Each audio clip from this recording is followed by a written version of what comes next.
कमलायतलोचन लोकपते विजयी भव वेङ्कटशैलपते कमलाकुचूचुक कुङ्कुमतो नियतारुणितातुलनीलतनो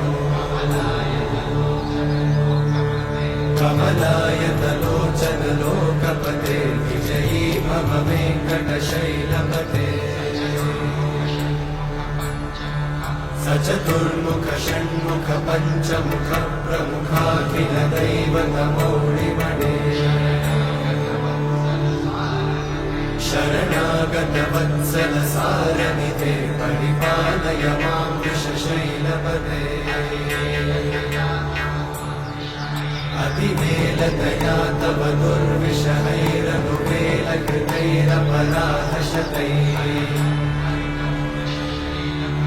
हरितं त्वरितं वृषशैलपते परया कृपया परिपाहि हरे अधिवेङ्कटशैलमुदारमते जनताभिमताधिकदानरता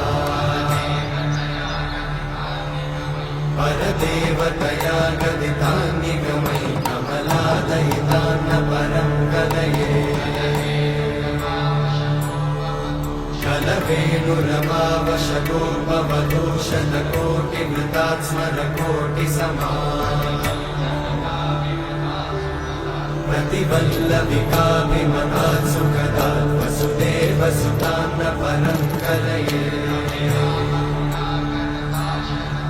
अभिरामगुणाकरदाशरथे जगदेकधनुर्धरधीरमते रघुनायक राम रमेश विभो वरदो भवदेव दयाचलते अवनीतनया कमनीयकरं रजनीकरचारुमुखाम्बुरुहम् रजनीचरराजतमोमिहिरं महनीयमहं रघुराममये सुमुखं सुहृदं सुलभं सुखदं स्वनुजं च सुखाय ममोघशरम् अपहाय रघुत्वहमन्यमहं न कथञ्चन कञ्चन जातु भजे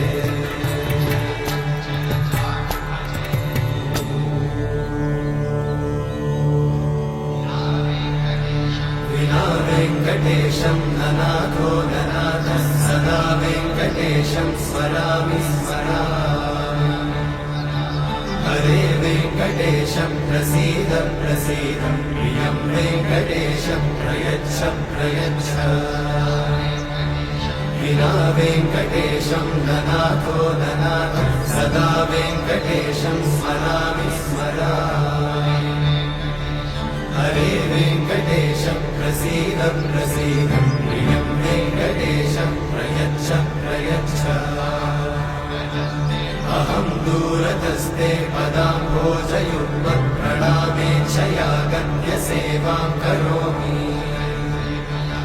सकृत्सेवया नित्यसेवाफलं त्वं प्रयच्छ प्रयच्छ प्रभो वेङ्कटेश